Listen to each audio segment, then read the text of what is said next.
Across the last couple of days, the biggest story in weather has been the Victorian fires, and they have been pretty astounding and pretty dangerous. And you can see behind me here one of the pyrocumulus clouds developing in the background above one of those major blazes in the state. Now, as we move through Sunday, we've been seeing some pretty hot weather again, but cool change making its way through, dropping temperatures, but as we move through Tuesday into Wednesday, that's when we'll see the proper cool change come through, allowing the fire conditions to ease for quite a few days. So we've still got some somewhat dangerous conditions through the next few days, but from Wednesday onwards, better weather for the Vic fires. Now in the Southwest Land Division, we've got the threat of some showers and storms and even some areas of rain, which will be good news for many farmers because it's been quite dry there for some time. And in the far north, when will the monsoon and tropical cyclone threat return? I'll have the answer in a moment. But let's have a look across the southeast first of all. So that's where the heat's been across Sunday. Hot weather there, but we'll see a cool change sweeping on through, dropping those temperatures just a little bit. So northern Victoria staying pretty warm into Monday, but cooler across southern Victoria on that day. It will be slightly cooler again on Tuesday, but the proper cool change will be coming through late Tuesday into Wednesday, dropping temperatures dramatically across the southeast. Look at all that shading in blue.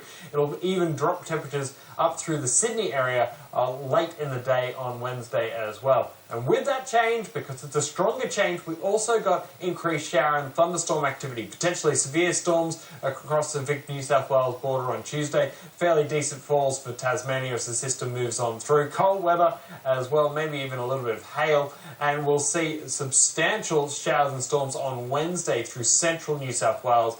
And both Tuesday and Wednesday, as that band of storms moves through from Victoria into New South Wales, we may see a few storms producing damaging wind gusts as well. Only an outside chance of the large hail or the heavy rainfall.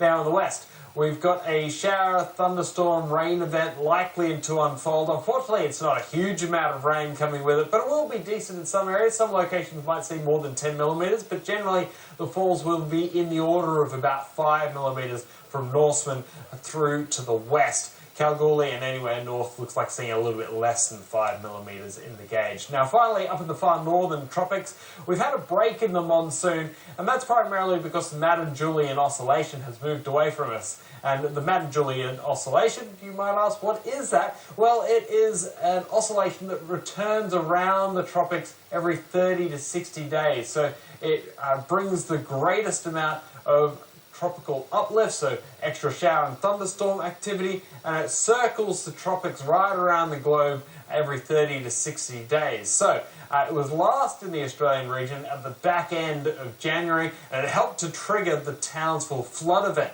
But right now, that is not in the Australian region. It's focused in the Indian Ocean. So you can see the Australian region, not too much rainfall, but as we move into the Indian Ocean, you can see we've got some pretty heavy falls, even a tropical cyclone forming at the moment as well. But this pulse of tropical activity is likely to move into the Australian region, focusing around middle of March. So that's when it could see a large uptick in the tropical cyclone threat and the risk of a monsoon developing across the north.